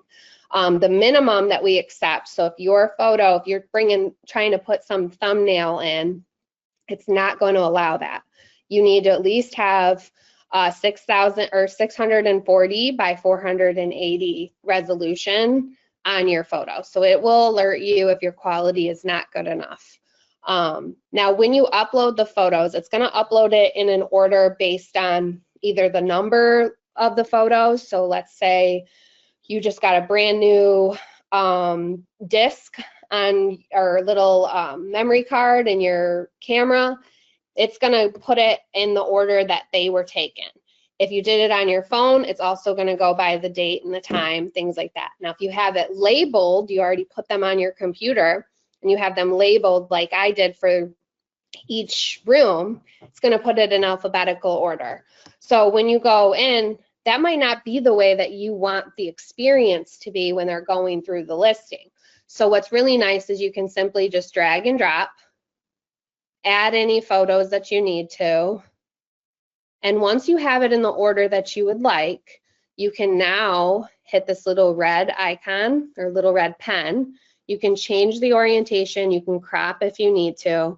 But the big thing that I like to stress is adding labels and descriptions. So the label is going to be, please label if this is the primary bedroom, because sometimes it's not that obvious. And I know from experience when I've got listings sent to me when I was looking for my house, it was like bedrooms were jumbled all over the place.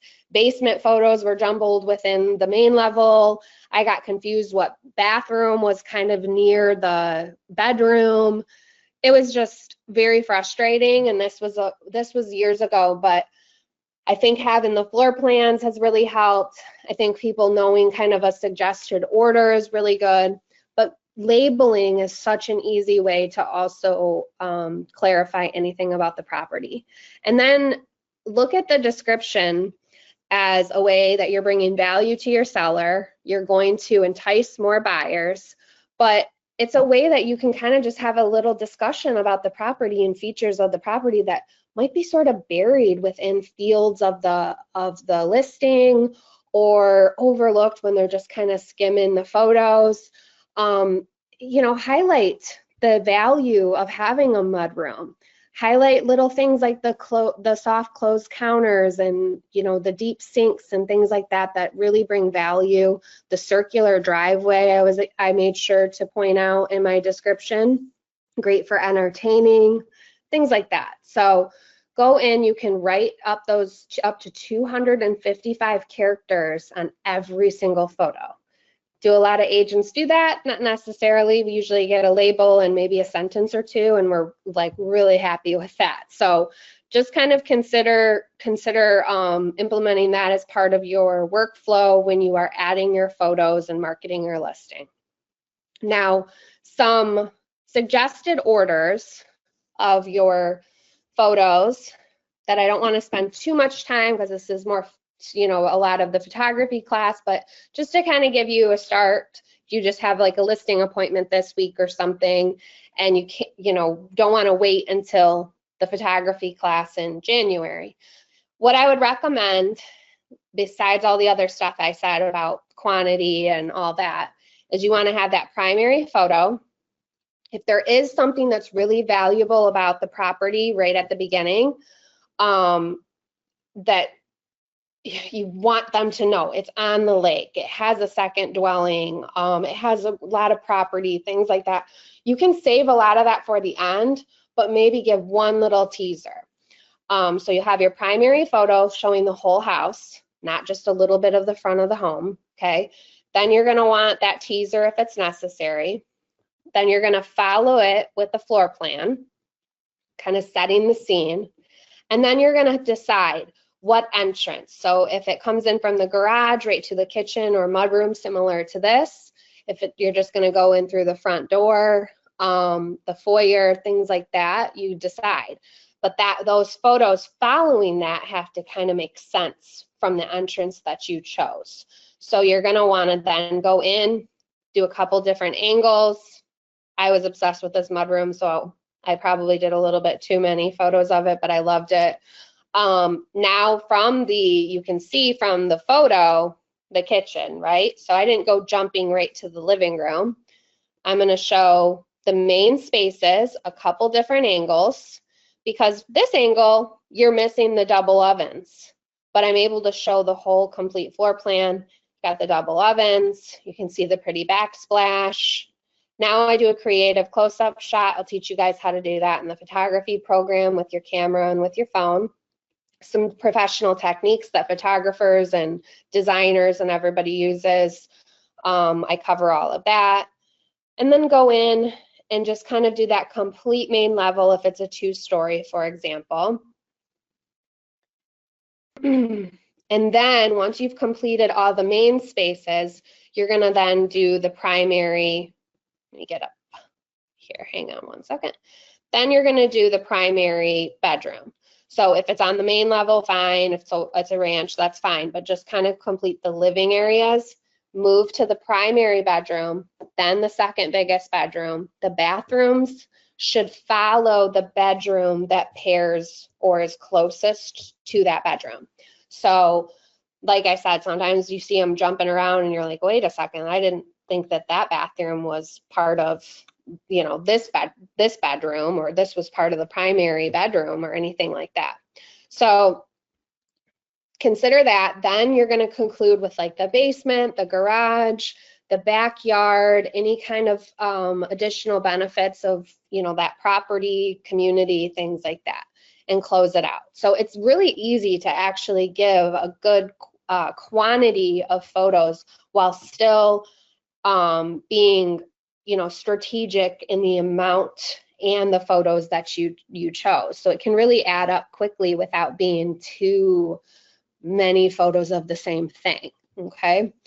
Colleen mentioned that there's the documents. So this is where you would upload your associated docs. You can now add your floor plan right in here too. Save it there. We'll have all the dimensions that Colleen mentioned with the Cubicasa. You can find Cubicasa under resources, and there's a Cubicasa floor plans. There was a question that came through about that, but I just want to kind of show you guys, this is where you sign up. So you sign up for your My Real Source. It should have our logo. You sign up for it, and then you download that scanning app on your phone with the login that you set up from your Cubicasa link right here. So when you do this, you get the scans sent over to you. If you do the reports, you get the floor plans, all that kind of stuff will be through Cubicasa sent to you, but you do want to make sure you sign up through resources to be able to get that. You also get a discount up to 20% on all of those other add-ons that are available, like the hotspots, promotional tour videos, things like that, special reports. And then this is where you can add and edit your open houses and your tours. So when you go down to the add and edit open house, this is where you can choose the date, the time, any comments that you need to, and when you publish that, it will actually be under the search icon of tours and open houses, but you can also see it on the Market Monitor if there's any that are scheduled set to your preferences on the Market Monitor. And another thing to point out, that as we have to get more creative with marketing listings, as they're on the market longer, we're seeing want to bring more exposure to the property, more eyeballs on it. We had a live stream feature for tours and open houses added.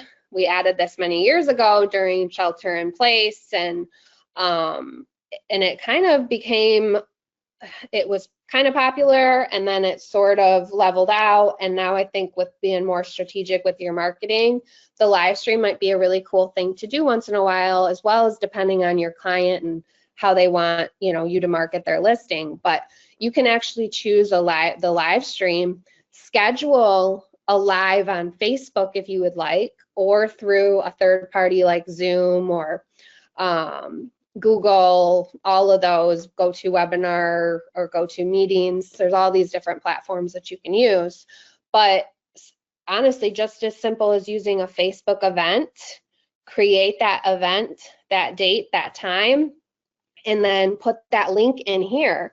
So then when that date and that time happen, if you do have the live stream open house scheduled, you can actually open it up on your phone, go to your event, and you can go live right from your event. So anybody who sees this can watch you do a walkthrough, talk about the property. They will see that through Facebook. So if you wanted to do a kind of a unique way to schedule an open house virtually as well as an in-person one, you can do that. So just know that those are available options for you. Same thing with a tour. You'll see that there's that option too. There's really not, I don't think there's any differences in the interface with the tour versus the open house. So once you've gone through all of these different containers, all the different sections over here, and you're ready to put this listing live, this is where you hit save listing. And then it goes out to the MLS system instantly. And a lot of times, there's sometimes a disconnect between, there used to be a little bit of a lag between an MLS mobile feature, but our Paragon Connect is the live MLS. So if you have the Paragon Connect app on your phone, when it's saved live, it is right there on Paragon Connect too. So anybody who is set up in the Collab Center, any agents that are using Connect as well as Paragon Pro on their browser right here, get that listing live instantly. All the regional data shares I mentioned, and then within 15 minutes, all of our other data shares and anybody who's matched with that. And then usually within about 15 minutes to an hour, depending on what the broker set up, it's on the Zillows and the Realtor.coms and the Trulias and all of those and IDX sites of the world. So it's live, it's ready to go. So now what can you do to market this listing? Well, I like to show everybody, I'm going to show you guys a new tool. It just came out in November. A little bit of communications and marketing has gone out about it, but it's basically a brand new feature that's available for you. But once your listing is live, you can go to resources and you will click property inventory links. And once you click on that, you will see all of the listings that are only yours. So if you have as many listings right here as Maria does, you will see a nice list of all of those listings.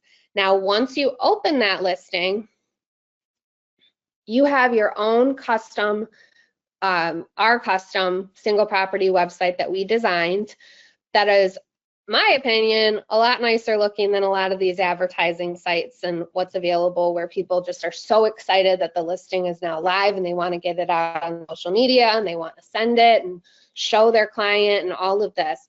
Well, the single property website is the one that you want to use, not only because it's prettier in my opinion, but it doesn't have advertising from other agents. So a lot of these other portals will allow agents to purchase zip codes and then they will look like it could look like it's their listing or they could get assigned that listing. You just want to promote this out on your Facebook business page and get exposure out there for your friends to share and your client to share and get all that information.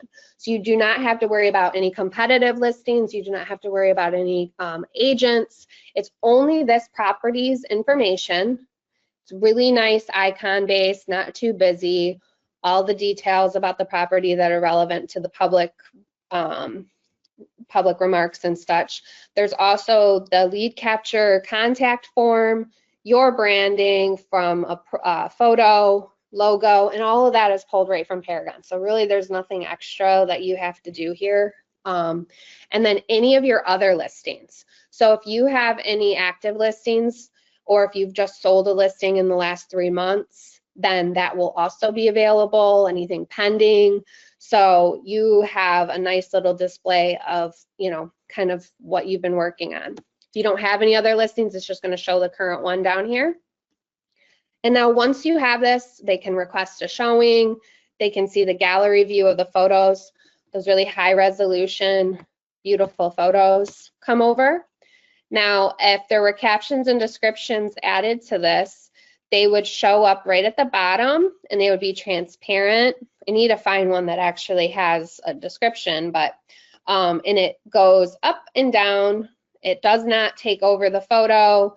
It displays in the gallery view, very similar to the gallery view in Paragon.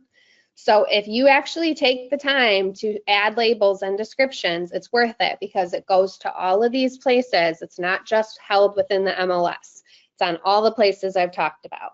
So all these places that we send it in the feed, they accept it. And that's part of the agreement that we've had with many, especially the advertising ones, is if that field of all those descriptions was taken on each photo, it should be displayed.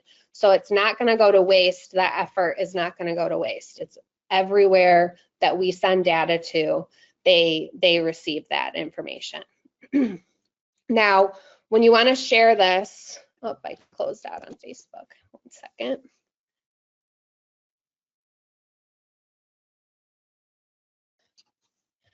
To share this on social media, what's really nice is you can do this little share icon, choose whatever social media platform that you would like.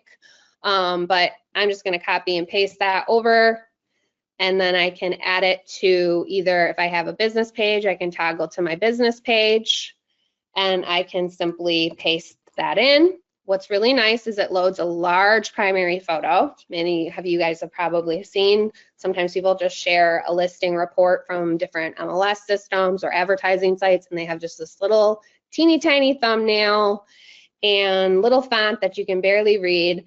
So what's nice is it loads that large primary photo, the address right straight to the point, and then when they open that, that's where you see that single property website. And then you can share it to your personal page if you would like. After you've shared it to your business page, you're always going to want to share to your business page first and then reshare to your personal page.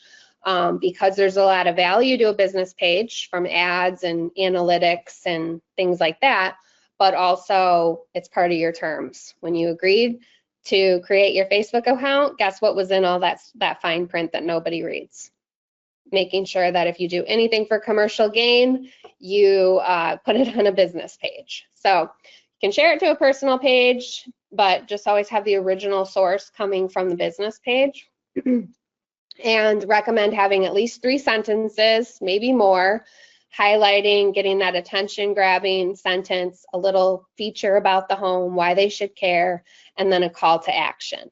So your posts should have all 3 of those things in them. They don't have to be super lengthy, but just kind of keep those rules in mind. And then all that activity is actually tracked. So this is the new feature that I want to highlight. So I got to this page right here. After the listing went live, went to resources and property inventory links. And then it's going to open up that list of all your listings and if they are pending or active. And there's a listing stats button. So this is the newest tool. And what this is this is good for you to have, but this is really great for your sellers. It's essentially basically a seller's report that they can see what kind of views they're getting that day. It's a live link, so you can send them this link, or you can simply export it as a PDF right from your browser if you would like. So it will be a fixed report, but if they just want to see what's going on the last 7 days, you can do that. But what's nice is it tracks Realtor.com right now. It tracks Zillow, it tracks Trulia, it tracks our single property website with social media. It's brand new last month. We're working on getting all the Paragon data. So that has all of our like regionals and data shares, hopefully, any kind of collaboration center numbers. All that data is going to then be broken down into the MLS feature of it. But we have all of that activity from the feeds that we sent basically generated into a nice interactive report. You can go in and you can click on the individual piece too. So you see them all laid out in a total summary, but if I wanted to just see Realtor.com statistics, I can do that. Gives me some graphs, gives me some numbers over the last 7 days, how many views, all of that is available for you. So for example, the single property website, right here. Today, Maria has had 3 views on this, and total views that she's had so far from, I'm not sure if she's just sent it out, but it does break it down into social media. So she either has it from right within the MLS tracking, right from her clients opening up the link, but it also has social media's tracking on there as well, all for that single property website. So the single property website really is the feature that you want to use to promote this property because, for one, it looks nice. You don't have to worry about other advertising, but also you get analytics on that activity. And you can go right into that single property website too from here. So it's all kind of tied together, really easy to navigate as you make your listing live. Now, if you totally forget where to find this property inventory link, or you forgot that this was a feature, don't worry. As soon as your listing's live, you get an email sent to you saying congratulations. It usually comes out. Colleen, what's your experience been in the time frame? Is it within like about 15 minutes, I think, Yeah, most of the time I think I've gotten mine, well, it's been 15, 20 minutes right in there. Yeah. So the listing goes live within 15 minutes. You will get an email that says congratulations on your new listing. And when in that email, it will have the single property website for you. And we're going to be adding a feature that will kind of show you how to use this for social media. And we're also going to be having an automation feature added. So like I said, this is a brand new product, the listing stats here, but we want to have a little button that has a share icon, and that share icon means you can assign it to somebody. So you can either share it as a PDF, you can just send it as a link, or you can assign it to somebody. So you can put John Smith and his email, and then now it's going to go out every week to John Smith. So he doesn't have to, go and find this link that you sent him. It will be sent to his email every week. So you can see that. Yep. Hey, Taylor. My good friend Lisa Nolf asked if we could show one more time where you got to that, because I know everybody's really excited about it being brand new. And could you show one more time where that is? Yes. So thank you.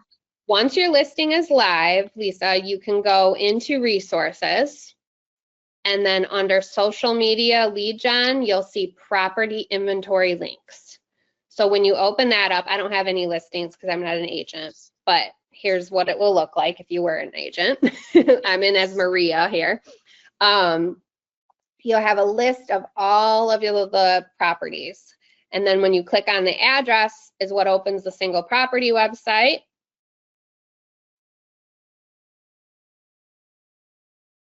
You toggle back, which is nice that it actually opens new pages. That's kind of a pet peeve of mine when things don't open new tabs, because then you got to go back all the time. I'd rather just new tabs open. So I like that it does that. And then below the address is listing stats. Listing stats is where you can then see the seller activity report. And you can either take that link and send it over to her, or you can go to your file on your browser and export it as a PDF. All right, let me look at my notes real quick. I think that's everything for me. But yeah, so I'm gonna send it. Do you want to cover any statuses or anything like that, Colleen, or just chat about it real quick? Sure, we can. There are a couple of questions that have come in that you may not see a particular product, and it just goes back to which MLS that you belong to and which products that MLS offers. If there's something that you saw today that you don't get, it's a great idea to reach out to your board. And I know Taylor's showing the property links. Somebody did ask, do we have the single property website for the Upper Peninsula Association? And the answer is yes, you have that, but the listing activity report hasn't been turned on. Again, as Taylor mentioned, this is something that she built. This has really been her baby. It's brand new. Our hope is that once we get it finished, once we get the share button, that we will be opening it up to the MLSs who want to offer that. So it is coming. It's just brand new. But yes, for the Upper Peninsula, you do have the single property website. So you should, under the social media, under resources, I'm not sure if we labeled it under social media for you guys, but you should have the property inventory links already because you do have the single property website. So I know there's been some questions from the Saginaw Board of Realtors, you know, do they have cloud? And it really just depends on what your MLS wants to provide. Some of the things that there's cost to provide, so sometimes that's a reason that they don't provide it. And some of the things are free and they just haven't taken advantage of it. So if you do see a particular product that you like, let your MLS know, and then they usually reach out to us and we can sometimes get it added on even at no cost. So it just depends on obviously if we have to pay for it to add it on, then there has to be a cost passed on to that MLS. So yeah. As far as statuses. Another thing too, though, if you just want to see a single property website of, you know, maybe a team member or somebody like that, or an agent that they, or you just want to kind of look at it in the single property website view versus the MLS view, you can, when you pull up that property, this is available for everybody who has it, is this little house with a check mark, and then that opens up the single property website too. So things are not just hidden in one spot, you know, and we don't move things, but we might put it in multiple places for you. And then you can also find it here too, just so everybody knows. So lastly, as Taylor was mentioning, just on the statuses, because this usually comes up, can you, if you have a listing, and let's say I have a listing right now, they're going to replace the roof, they're going to take it off of the market for a full 30 days. Then in that case, when you put the listing on, it has to be a full 30 days it's removed from the market. It will go on as a new listing. It used to be days of old, you know, we'd take the listing off for a day or we'd reduce the price, you know, $1, but that was before we had Zillow and all these IDX sites that have cumulative days on market. So that sort of is a game changer. So now if you have a listing, and I know right now, just so you know, there was somebody very kind in the comments that was saying, you know what, I'm new, got my first listing, I'm not getting a whole lot of showings. And that's happening. You know, we were seeing so many showings. Like I said, just a couple of months ago, 19 showings in 2 days, and then a listing around the corner equally as nice. We, you know, 1 showing in a week. You know, it's tough. It's definitely a changing market. So it's not just you. So if you're coming into the business and you're thinking this doesn't seem right, it's kind of a changing market, and not everywhere. So that makes it more challenging too.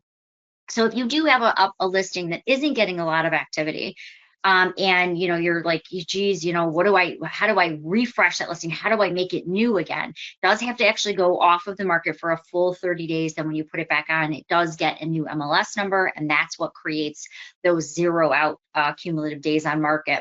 You can also clone a listing, but you can only clone your listings. So let's say you have a listing, doesn't sell, they decide they're going to fix it up, they take it off the market for 6 months. You do not have to re-enter all that information for the listing. You've done that.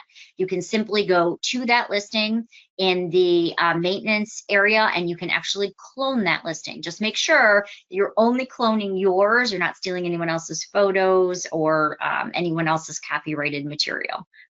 And then last, coming soon, please be aware, and this question was actually asked, what is the difference between an activation date and the listing date? Well, with the coming soon status, and coming soon was kind of a whole big long story, but basically we had some agents who weren't behaving well across the country, and they were doing things like sticking signs in front of the listing with their contact information, never bothering to put it into the MLS. And then I'm driving by with my buyers and they say, oh, we want to see that house. So I try to pull it up in Paragon Connect. I think, this must be broken. I'll go to look in the MLS when I get back to the office. Still can't find it, right? And now I'm calling the number on the sign, can't get an appointment. Meanwhile, 6 days go by and my buyers are wondering why they can't see that listing. And then lo and behold, it turns out it's pending with the same person who listed it. And that's what we call pocket listings. And these were becoming a real problem because it wasn't in anyone's best interest. The seller would have got a higher offer from my buyers possibly, right? And my buyers never got to see it. So it wasn't in their best interest. And it certainly wasn't in the best interest of the agent because I look foolish because I can't get them in there, right? So NAR stepped in and they created something called the Policy 8. And there were rules and guidelines saying that if you're going to take a coming soon listing, then it has to be entered into the MLS.